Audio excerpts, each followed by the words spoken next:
สบายดีทุกท่าน Hi everybody มื้อนี้ข้าพเจ้าลำเพชรสิได้มารีวิวเนาะรีวิวมือถือ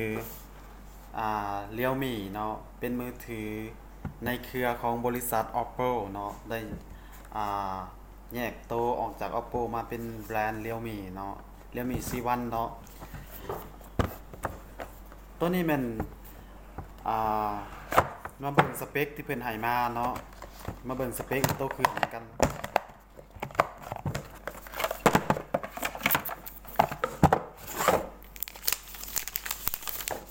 สเปคที่เพิ่นให้มาเนาะหน้าจอนี่หน้าจอขนาด 6.2 นิ้วเนาะ 6.2 นิ้วอ่ากล้องนี่กล้องหลังแม่น13ล้านเนาะกล้องหน้าแม่น5ล้านพิกเซลเนาะระบบหน่วยความจำเนาะหน่วยความจำแม่นแรม2กิกรอมแม่นรอม16กิกเนาะแรม2กิกรอม16กิกแบตเตอรี่แม่น4,230 มิลลิแอมป์เนาะแล้วมาเบิ่งข้อมูลเนาะข้อมูลทั่วไปของมันนี่แม่นจอแสดงผลของมันเนาะจอแสดงผลของมันจะเป็นแบบIPS LCD 24บิตเนาะ16ล้านสี16ล้านสีหน้าจอไร้ขอบเนาะหน้าจอแบบบ่มีขอบแบบNano Edge เลยขอบจอบางความกว้างแม่น 6.2 นิ้วเนาะความละเอียดแม่น170หา1,520พิกเซลเนาะประเภทจอแม่นจะเป็นจอแก้วเนาะจอกระจกแข็งเนาะจะเป็นกระจก Corning Gorilla Glass 3เนาะถือว่าแข็งทนทานดีตัวนี้มันจะมี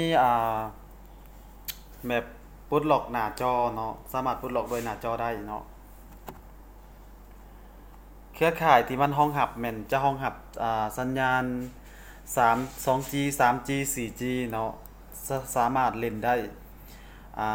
4G ทั้ง2ซิมเนาะและระบบปฏิบัติการมันเนาะระบบปฏิบัติการมันจะเป็นColor OS เนาะ Color OS 5.1 Base ใน Android 8.1 Oreo เนาะหน่วยประมวลผลมันจะเป็น Qualcomm เนาะ Snapdragon 450 Octa Core เนาะความไวแม่น 1.8 GHz เนาะเราสามารถใส่ Micro SD card หรือว่า Memory ได้ถึง250กิกเนาะถือว่าหลายสมควรตัวนี้มันให้มาแม่นสามารถห้องหับบลูทูธเนาะบลูทูธมัน 4.2 เนาะ USB เนาะสาย USB เสียบแม่น 2.0 Micro USB 2.0 เนาะสามารถรองรับการถ่ายโอนข้อมูลกับแฟลชไดรฟ์หรือว่าแค่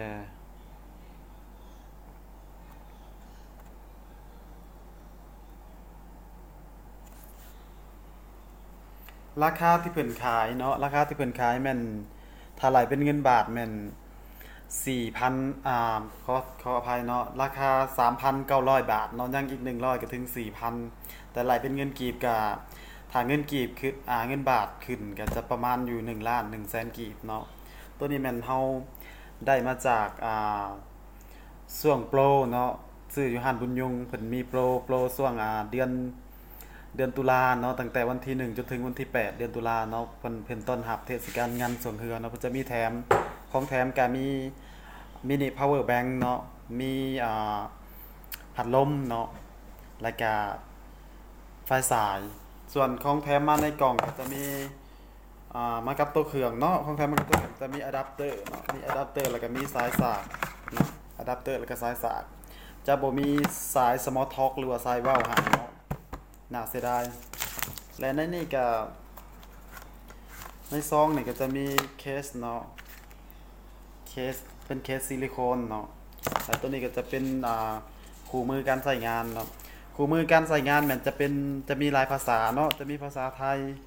ภาษาอังกฤษผู้ใดอ่านครับบ่เข้าใจภาษาอังกฤษก็อ่านภาษาไทยได้เนาะจะมีภาษาไทยภาษาอังกฤษภาษาเวียดนามแล้วก็ภาษาเขมรเนาะมาเบิ่งในกล่องเนาะในข้างเจียเนาะมาเบิ่งเข็มจิ้มซิมเข็มจิ้มซิมมันจะเป็นแบบนี้จะเป็นลวดเนาะจะเป็นลวดแบบนี้เนาะเข็มจิ้มซิมแล้วมาเบิ่งกันเนาะโอเคอันนี้มันลังซิมเนาะสามารถใส่ได้2ซิมเนาะแล้วก็1 SD card เนาะ2ซิมแล้วก็ micro SD card 1อันเนาะสามารถใส่ซิมเน็ตหรือว่าซิมโทรได้เลือกใส่ซิมใดก็ได้ใส่เครือข่ายได้ก็ได้เนาะ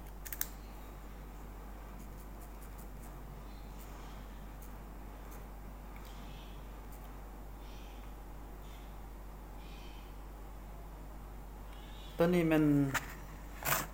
สามารถเล่นเกมได้เนาะเล่นเกม Free Fire ได้เกม Free Fire หรือว่าเกม ROV ได้เนาะส่วนเกม Free Fire นี่ถือว่า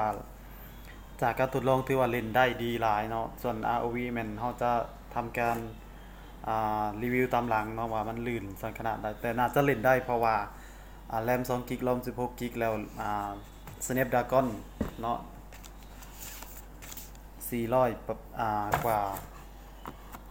น่าจะเล่นได้ลื่นไหลเดี๋ยวโ